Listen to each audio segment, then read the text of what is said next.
ครับผมก็สวัสดีครับวันนี้นะครับ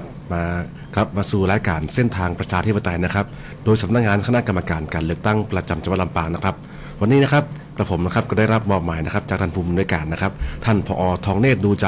ผู้อำนวยการสำนักงานคณะกรรมการการเลือกตั้งประจำจังหวัดลำปางนะครับก็ได้รับหน้าที่เพื่อมา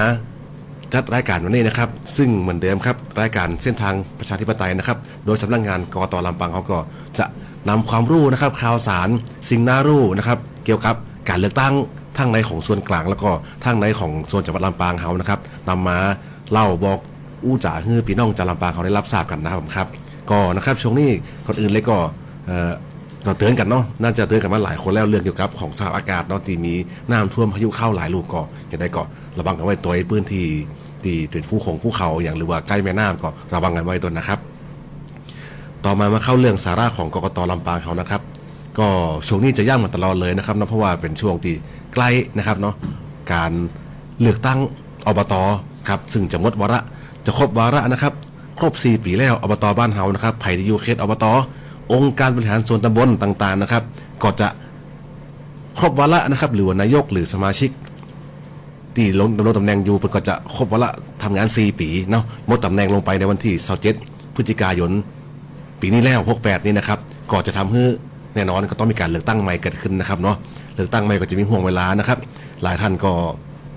น่าจะฟังหลายๆข่าวมาว่าจะมีวันไหนที่เป็นห้องว่าไทม์ไลน์เนาะหรือว่าถ้าเป็นภาษากกต.เป็นห้องว่าตารางรถไฟนะครับก็จะมีกำหนดการคร่าวๆเป็นร่างกำหนดการเนาะมาบอกละวันไหนก็เป็นแนวทางนะครับเนาะซึ่งเป็นห้องว่าเป็นกรอบเวลาตามกฎหมายนะครับแต่ทั้งนี้ก็สุดท้ายเดี๋ยวรอประกาศแห่งกรรมซึ่งส่วนใหญ่แล้วก็จะมาได้หนีจากกำหนดการที่ออกมาเป็นคาลัวจากร่างสักเท่าไรนะครับเนาะก็ถือว่าเอาเป็นแนวทางได้นะครับแต่ที่เขาอยากจะมานำเสนอจะเป็นส่วนของที่เกี่ยวข้องกับถึงผู้มีสิทธิ์เลือกตั้งและผู้สมัครตัวนะครับเป็นจะห้องว่าใดดีข้อกฎหมายดีกว่าเนาะที่มันเกี่ยวข้องกันนะครับเนาะส่วนใหญ่ผู้มีสิทธิ์นะครับก็ตอนนี้ก็สามารถศึกษาหาความรู้เกี่ยวกับระเบียบเลือกตั้งต่างๆได้หลายช่องทางนะครับเนาะรวมถึงช่องทางนี้ตัวนะครับเขาก็จะนำเสนอเรียกว่าข้อกฎหมายตีควรรู้นะครับก่อนดีกว่านะครับเนาะก็ตามที่นำเรียนมาสักครู่นะครับเนาะ27 พฤศจิกายน 2568นี่นะครับเนาะก็จะครบวาระนะครับเนาะขององค์การบริหารส่วนปกครององค์การบริหารปกครองส่วนท้องถิ่นนะครับเนาะก็จะครบวาระแล้วนะครับทั้งนี้ก่อนอื่นเลยนะครับอันดับแรกสำหรับตัวผู้มีสิทธิ์นะครับก็ลองไตรตรองหรือพิจารณาดูว่าตัวเฮาเนี่ยเข้าเขตเข้าข่ายได้เลือกตั้งณอบต.บาเดียวที่เฮาอยู่หรือยังนะครับเงื่อนไขอันนี้มีอยู่ครับง่ายๆเลยอันดับแรกเลยคือท่านต้องมีชื่ออยู่บ้านเฮาบาเดียวเนี่ยติดต่อกันนะครับติดต่อกันมาแล้วบ่น้อยกว่า1 ปีเนาะเช่นทำก้ามเนาะอยู่เอาง่ายๆดิอยู่แจ้โฮมนะครับเนาะย้ายมาเมืองปานนะครับเนาะย้ายมาเกินปีหรือยัง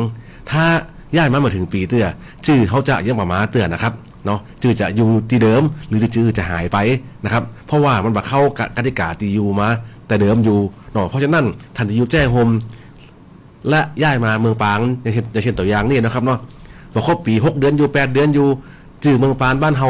บ้านใหม่เฮาเนี่ยจำมีชื่อเฮาเลือกตั้งอบต.ครั้งนี้เตื้อนะครับเนาะเมื่อวันที่เลือกตั้งที่กำหนดเกิดขึ้นนะครับแต่ว่าชื่อเฮาถ้าอยากเลือกตั้งสามารถไปเพิ่มชื่อที่ทะเบียนบ้านเก่านะครับเนาะแล้วเลือกตั้งที่แจ้โฮมอีก็ได้นะครับเนาะแต่ว่าส่วนใหญ่ก็ย้ายมาแล้วเนาะก็ได้กลับไปก็เพราะฉะนั้นก็ถึงต้องพิจารณาตัวเก่าก่อนว่าเฮามีคุณสมบัติในการเป็นผู้มีสิทธิ์เลือกตั้งก่อนเนาะว่าง่ายเลยก็คือว่าต้องมีชื่อในทะเบียนบ้านเนี่ยติดต่อกันมาแล้วน้อยกว่า1 ปีก่อนนะครับเนาะอันนี้คืออันแรกๆเลยที่จะเกิดความสับสนเนาะกับผู้ใจสิทธิ์หลายๆท่านนะครับเนาะต่อมาก็เป็นข้อที่เฮาฮู้วันนี้เช่นอายุ18 ปีบริบูรณ์นับถึงวันเลือกตั้งแล้วหรือยังนะครับเนาะเป็นผู้มีสัญชาติไทยด้วยการเกิดเนาะหรือแปลสัญชาติมาแล้วมากกว่า5 ปีต่างๆนะแต่ไอ้ยังที่ว่าตะเกียที่ซับซ้อนกันมากเลยก็คือเรื่องของ1 ปีเนี่ยเนาะก็ลองเช็คกันลงหน้าด้วยว่าเฮาย้ายมาครบมาเกินปีนึงหรือยังเนาะหรือว่าเฮาจะยังใดก็จะได้ฮู้ตัวเก่าเตรียมตัวไว้ก่อนนะครับส่วนต่อมาก็จะเป็นเรื่องของผู้สมัครนะครับอันนี้เนาะก็ย้ำกันเสมอเลยเพราะว่ามันเป็นข้อกฎหมายที่เป็นกฎหมายจริงๆเลยนะครับก็คือว่าเกี่ยวกับการหาเสียงเลือกตั้งนะครับเพราะว่าตามพรบ เลือกตั้งท้องถิ่นแล้วเนี่ยครับเนาะเปิ่นกำหนดไว้ว่านับการหาเสียงง่ายๆครับนะการหาเสียงของผู้สมัครทั้งนายกและสมาชิกเนี่ยเปิ่นนับการเป็นการหาเสียงแล้วสตาร์ทไปแล้วนะครับเปิ่นนับว่า180วันนะครับนับถึงวันครบวาระนะครับก็คือตั้งแต่วันที่31พฤษภาคมเนี่ยการกระทำต่างๆนะของว่าที่ผู้สมัครเนี่ยเข้าข่ายเข้าเกณฑ์หาเสียงเลือกตั้งไปแล้วนะครับมันจะมีผลอย่างไรพ่องมีหลายด้านครับด้านแรกเลยคือด้านของการใช้จ่ายในการเลือกตั้งเนาะเดี๋ยวผมมาขยายต่อที่หลังการใช้จ่ายเนี่ยมันมีเลขกำหนดไว้อยู่นะครับเนาะอย่างเช่นการใช้จ่ายของนายกอบต.นะครับกรณีครบวาระเนี่ยเปิดให้ผู้สมัครนายกเนี่ยครับเนาะจ่ายตังค์ทุกอย่างในการหาเสียงได้เนี่ยบ่เกินอยู่1,800,000 บาทเพราะฉะนั้นในความหมายนี่ก็คือว่าตั้งแต่วันที่31พฤษภาคมเนี่ยการกระทำใดๆของท่านที่เข้าข่ายเป็นการหาเสียงเลือกตั้งซึ่งมันนับรวมหมดไปแล้วก็จะเป็นค่าใช้จ่ายรวมไปหมดเลยจนถึงวันที่เลือกตั้งครบวันเลือกตั้งเลยครบวันที่เลือกตั้งวันนั้นก็จะอันดับแรกเลยคือห้ามให้มันเกินเลทเนาะคือนายกได้1,800,000 บาทนะครับสมาชิกนะครับผู้สมัครว่าที่ผู้สมัครสมาชิกสภาองค์การบริหารส่วนตำบลก่อนมีงบกำหนดไว้ห้ามจ่ายตังค์หาเสียงเกิน 262,500 บาทนะครับเนาะอันนี้คือวงเงินที่เปิ้นกำหนดไว้นะครับในการเลือกตั้งห้ามจ่ายเงินหาเสียงเกินมากกว่านี้ต่อมาอันนี้เป็นบางท่านสับสนนะครับหรือว่าเข้าใจผิดถามว่าเงินพวกเนี้ยเบิกได้กะนะครับไปหาเสียงแล้วเบิกที่กกต.เลยบ่ใจนะครับเป็นว่าตั้งไว้ให้ห้ามหาเสียงเกินกว่านี้ห้ามจ่ายเงินเกินกว่านี้เท่านั้นเองเพราะว่าจะให้เป็นการยุติธรรมเท่าเทียมกันนะครับเนาะคนรวยคนจนก็ห้ามจ่ายเงินเกินกว่านี้แล้วจ่ายน้อยกว่าเป็นอย่างแต่ห้ามจ่ายเกินนะครับแล้วเนี่ยประเด็นต่อมาดีกว่าคือนอกจากเงินค่าใช้จ่ายในการหาเสียงที่มันจะเกินแล้วนะครับต่อมาก็คือการกระทำต่างๆนานาตั้งแต่วันที่31พฤษภาคม68ที่ผ่านมาเนี่ยถ้าท่านเข้ากระทำการใดเข้าเกณฑ์เข้าข่ายของการหาเสียงที่บ่ถูกกฎหมายมีความผิดเลยนะครับเนาะเช่นการหาสัญญาว่าจะให้นะครับเนาะเสนอว่าจะให้หรือจัดเตรียมสิ่งง่ายคือการบ้านเขาว่าซื้อเสียงนี่แหละนะครับเนาะแต่เดิมเนี่ยเขาก่อนจะเป็นเจ้าบ้านบ่ได้เขาจะผู้สมัครนะครับเขาจะซื้อเสียงเนาะเขาไปไหนมาไหนเจอไผ่เจอปีน้องซื้อข้าวซื้อน้ำเลี่ยงกันมันผิดกฎหมายเลยแต่ถ้าท่านเป็นผู้สมัครหรือว่าที่ผู้สมัครเนี่ยการกระทำนั่นมันเข้าข่ายซื้อเสียงไปแล้วนะครับเนาะอันนี้ก็ระวังกันตัวนะครับฝากไว้ตัวเพราะมันนับตั้งแต่31พฤษภาคมไปแล้วเนาะ1การใช้จ่าย2การกระทำผิดระเบียบการหาเสียงเลือกตั้งเนาะซื้อเสียงกะไปงานศพไปขึ้นบ้านใหม่เนาะใส่ซองทำบุญบางกรณีก็เข้าข่ายซื้อเสียงไปแล้วอันนี้ก็ต้องระวังตัวเพราะว่ามันเริ่มนับตั้งแต่31เนาะ31พฤษภาคมไปแล้วนะครับเนาะมันจะมีหลายอย่างที่ห้ามทำเนาะเสนอให้สัญญาว่าจะให้ทรัพย์สินอื่นใดนะครับเนาะของขวัญและสิ่งต่างๆเนาะทรัพย์สินประโยชน์โดยตรงไม่ว่ากับวัดมูลนิธิไม่ได้สักอย่างเนาะจัดมหรสพงานลื่นเริงคอนเสิร์ตอีกก่อมได้นะครับเนาะจัดเลี้ยงอย่างได้สักอย่างเลยแล้วประเด็นที่เขาอู้กันนี่ก็คือท่านได้สมัครเตือนนะครับย่ำเจ้าผู้สมัครเตือนแต่เวลาเนี่ยถ้าท่านไปแจกเงินแจกทองไปเลี้ยงข้าวเลี้ยงน้ำไผ่ตั้งใจจะหาเสียงหรือไม่ก็แล้วแต่นับเวลาวันที่อบต.เปิดสมัครมาปุ๊บท่านเป็นผู้สมัครปั๊บมีคนเอาคลิปวิดีโอกาเอาภาพถ่ายเอาเสียงอย่างมากะว่าท่านเนี่ยทำการเข้าข้อระเบียบต่างๆเราเนี่ยถือว่าผิดเลยนะครับเนาะอันนี้ก็ต้องระวังตัวเนาะไปหอมซองไปขึ้นเปิดวัดไปทำอุโบสถใหม่เขาใส่ตังโอ้ใจดีตึงกว่าจะหาเสียงไว้ก่อนคือเลย20,000เนี่ยคือวัดบ้านเฮาอีกนะครับมันผิดนะครับแต่ถ้าถึงวันลงสมัครมาปุ๊บท่านสมัครปั๊บนะครับเปิดมีหลักฐานฟังตรงข้ามเปิ่นว่าการกระทำนี่ถูกหรือเปล่าตีข้างก่อนผู้สมัครนายกไปบริจาคตังค์ให้วัดเนี่ยมือเดือนเลี้ยวเนี่ยได้เนี่ยก่อนเข้าพรรษาเนี่ยอีกคำนอกสมมติว่าเนาะความผิดอาจจะเกิดขึ้นเลยนะครับเนาะอันนี้ก็ต้องระวังตัวนะครับเนาะส่วนนี้นะครับจะฝากไว้ตัวนะครับรวมไม่ถึงนะครับค่าใช้จ่ายในการหาเสียง1เขาต้องบักเกินแล้วบ่พอเนาะต้องวางแผนตั้งแต่ถึงผมที่ผมบอกไปสักครู่เนาะว่าตั้งแต่31พฤษภาคมไปแล้วนะครับนับหมดเนาะ2ปอนะครับระวังว่าบ่ฮื้อมันผิดกฎหมายปอนะครับ3เมื่อใจไปเสร็จหมดแล้วเลือกตั้งเสร็จแล้วนะครับต้องมาชี้แจงค่าใช้จ่ายตีกกต.แหมเพราะฉะนั้น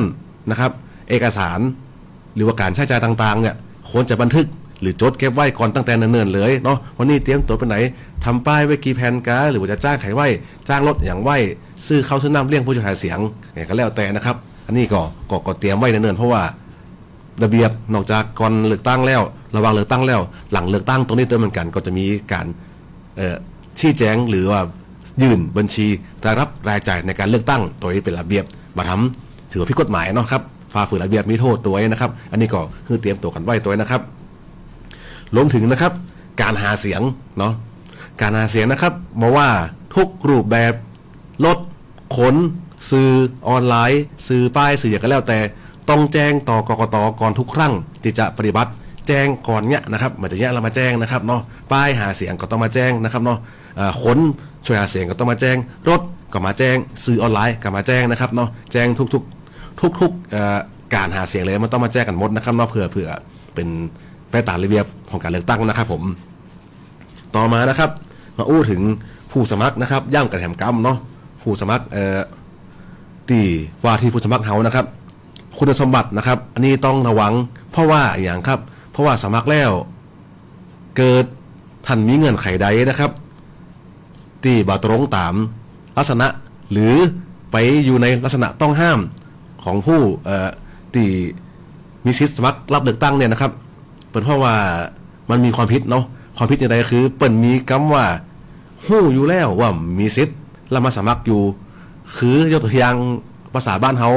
จะบ้านเฮาอู้กันได้เดียวเปิ่นจำมีการว่าอันนี้บอกหู้แล้วว่าเนี่ยนี่แล้วมันผิดสมัครมาได้นะครับถือว่าทุกท่านหู้ถ้าท่านมายื่นสมัครเสร็จแล้วปุ๊บเกิดมีลักษณะต้องห้ามข้อใดที่เข้ากับตัวเฮาเนี่ยเฮาโดนดำเนินคดีเลยนะครับอันนี้ก็ต้องระวังกันตัวเนาะเพราะมีหลายอย่างเลยเนาะทั่วไปคุณสมบัติทั่วไปก็คือ1นะครับเนาะมีสัญชาติไทยโดยการเกิดเนาะแล้วติดเหลือก็คือถ้าเป็นสมาชิก25ปีเนาะถ้าเป็นนายก35ปีเนาะความรู้ก็ถ้าเป็นผู้การศึกษานี่ถ้าเป็นสมาชิกนี่เฮามากำหนดไว้นะครับก็แล้วแต่ท่านเลยส่วนนายกเนี่ยกำหนดไว้ตีของอบตนี่อยู่ตีวุฒิม.ปลายหรือเทียบเท่านะครับเนาะอันนี้ก็ฝากไว้และตีว่าเจอกันเยอะเลยจะมีในพรบเลือกตั้งนะครับมันจะมีอยู่ลองศึกษาดูได้เนาะสมัยนี้ลองเซิร์ชอินเทอร์เน็ตดูนะครับเนาะมันจะมีอยู่ตีมาตรา49เลยนะครับมันจะมีอยู่3ข้อซึ่งข้อแรกๆอ่ะกำได้มีอย่างตีมันเข้าใจยากแต่ข้อหลังๆเนี่ยมันจะเกี่ยวกับการถูกดำเนินคดีของท่านมาก่อนนะครับเนาะบางข้อเนี่ยมันเป็นแจ้งคำว่าเคยหมายถึงว่าถ้าท่านเคยดำเนินคดีเรานี่มาแล้วนะครับท่านจะสามารถมาได้เลยนะครับมันมีเวลานะบางข้อมีเวลาบางข้อเช่นมันบอกว่าเคยได้รับโทษจำคุกนะครับได้พ้นโทษมาเนาะ5 ปีถ้า5 ปีมันข้อเนี่ยได้5 ปีท่านปีที่6ท่านมาสมัครได้แต่บางข้อมันจะคำว่าเคยเนี่ยคือศึกษาดูนะครับมันจะมีเวลาเลยถ้าว่าเนี่ยเนาะอย่างเช่นข้ออนุวงเล็บข้อ3นี่เนาะเคยพ้นจากตำแหน่งใดๆในองค์กรปกครองส่วนท้องถิ่นเพราะมีเหตุมีส่วนได้เสียไม่ว่าทางตรงหรือทางอ้อมถ้าท่านบังเอิญมีคดีเนี่ยมาเมินละจนประลืมไปละแต่ถึงเวลาธรรมสมัครกับนี่มันกลายเป็นว่าท่านมีลักษณะต้องห้ามเพราะนั่นก็คือว่าก็นอกจากท่านจะเสี่ยงตังฟรีนะครับการสมัครแล้วผมได้สมัครผมฟ้องนะครับต้องมีโทษแถมนะครับอันนี้ก็ฝากไว้ตัวนะครับก่อนเพราะว่ามีทุกข้างนะครับดำเนินคดีทุกข้างนะครับเราอยากคือเกิดขึ้นตึงหมู่เฮาเจ้าบ้านผู้สมัครด้วยกันหรือว่าแม้กระทั่งยังเจ้าที่เนาะก็ต้องทำงานซึ่งมันส่วนใหญ่แล้วมันเกิดจากความโมโหนะครับเนาะแล้วก็สมัยนี้ตัวฝากไว้ตัวว่ามันตัวเช็คไม่ยากเลยนะครับกับประวัติหรือข้อมูลต่างๆสมัยนี้มันง่ายมากนะครับเนาะเฮาอย่าคิดว่าหูนี่ปัจจัยนะครับเนาะก็ฝากไว้ตัวเนาะอันนี้เวลาเกิดขึ้นมาแล้วมันเป็นเรื่องใหญ่นะครับมันจะเรื่องเล็กๆเนาะครับผมครับก็วันนี้นะครับนอกจากเรื่องนี้แล้วก็จะมีอย่าลืมนะครับน้องที่ว่านะครับเอกสารการสมัครนะครับเวลาสมัครเตรียมให้ครบนะครับเตรียมไว้ก่อนก็ได้เนาะสิ่งที่มันจะขาดไปเยอะเลยนะครับประจำทุกครั้งเลยในการสมัครเลยคือท่านต้องเตรียมนะครับเอกสารการเสียภาษีไว้ตัวเนาะอันนี้ไว้เนิ่นๆก่อนนะครับเพราะยังไม่ถึงเวลาเตือนนะครับแหมครบวันละ27 พฤศจิกายนปุ่นนะครับเนาะอย่าลืมฝากไว้ย่ำแหมกรรมเนาะไอตีเขาว่ากันตะกี้เนาะการหาเสียงนะครับ นับช่วงเวลาหาเสียงนับไปแล้วนะครับตั้งแต่วันที่ 31 พฤษภาคม 2568 การกระทำใดๆนะครับที่ท่านทำอยู่ปัจจุบันนี้นะครับของว่าที่ผู้สมัครนับเป็นการหาเสียงไปแล้วนะครับบอกว่าการแจ้งเงินรวมว่าการกระทำผิดระเบียบใดๆนับไปแล้ววันที่ท่านสมัครปุ๊บวันนั้นน่ะทุกอย่างก็จะกลับมาหาเฮาหมดนะครับตึงเงินที่เขาใจไปตึงความผิดที่เขาอาจจะกระทำไปโดยจงใจหรือไม่ก็ตามนะครับเนาะแล้วก็ฝากไปรวมถึงตีวัตกี้เนาะหาเสียงนะครับมาหาเสียงก่อนได้เลยมาแจ้งการหาเสียงที่กกตได้เลยก็สำนักงานกกตลำปางเนาะก็อยู่ที่ข้างสารกลางนะครับมาแจ้งด้วยตัวเองได้เลยเนาะเอาเอกสารมาครบเนี้ยแจ้งค้นจ่วยหาเสียงแจ้งค้นใจเอกสารค้นประชาชนนะครับเนาะแจ้งรถใจเอกสารรถนะครับเนาะใจทะเบียนคู่มือรถมานะครับเนาะแจ้งซื้อออนไลน์นะครับแคปหน้าจอซื้อนั่นของท่านมาตัวเนาะว่าจะเป็นหน้าจอโปรไฟล์ไลน์โปรไฟล์ Facebook กา Instagram X ก็แล้วแต่นะครับเนาะแคปหน้าจอแล้วนั่นมาแล้วก็มากรอกแบบฟอร์มที่เขาหรือโหลดแบบฟอร์มก่อนได้หมดเลยครับโหลดออนไลน์ได้เลยเนาะโหลดออนไลน์เรียบร้อยได้หมดทุกอย่างสมัยนี้นะครับอินเทอร์เน็ตรวมถึงนะครับขอฝากช่องทางข่าวสารของสำนักงานกกตนะครับว่าจะเป็นเว็บไซต์เนาะกกตลำปางเซิร์ช Google ได้เลยกกตเคาะลำปางนี่เดี๋ยวมันขึ้นมาเลยรวมถึงเพจ Facebook ก็ชื่อยาวน้อยนะครับสำนักงานคณะกรรมการการเลือกตั้งประจำจังหวัดลำปางนะครับผมก็ติดตามข้อมูลได้ตลอดรวมถึงก็สอบถามเข้ามาตั้งเบอร์โทรศัพท์แต่ก็ได้เซิร์ชอินเทอร์เน็ตได้เหมือนเดิมนะครับหรือว่าถ้าตัวนี้จำตันก็054นะครับ820 090เนาะหรือว่าลองเซิร์ชตีใน Google ดูเลยกกตลำปางโทรเดี๋ยวมันขึ้นมาเลยนะครับเนาะครับผมรวมถึงนะครับช่วงท้ายนี่ก็สิ่งที่ท่านผอ.ย้ำมาตลอดเลยคือนอกจากงานเลือกตั้งแล้วเขายังมีงานการมีส่วนร่วมนะครับคือการที่ต่างโรงเรียนองค์กรหรือหน่วยงานใดๆนะครับต้องการ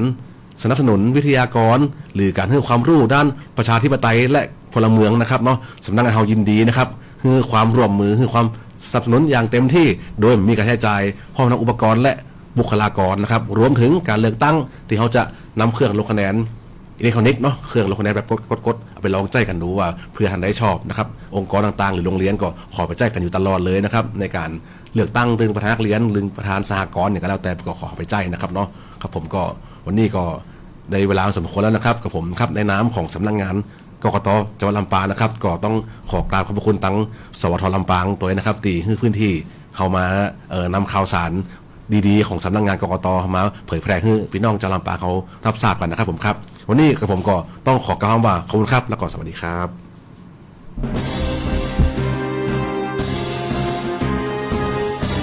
รายการเส้นทางประชาธิปไตย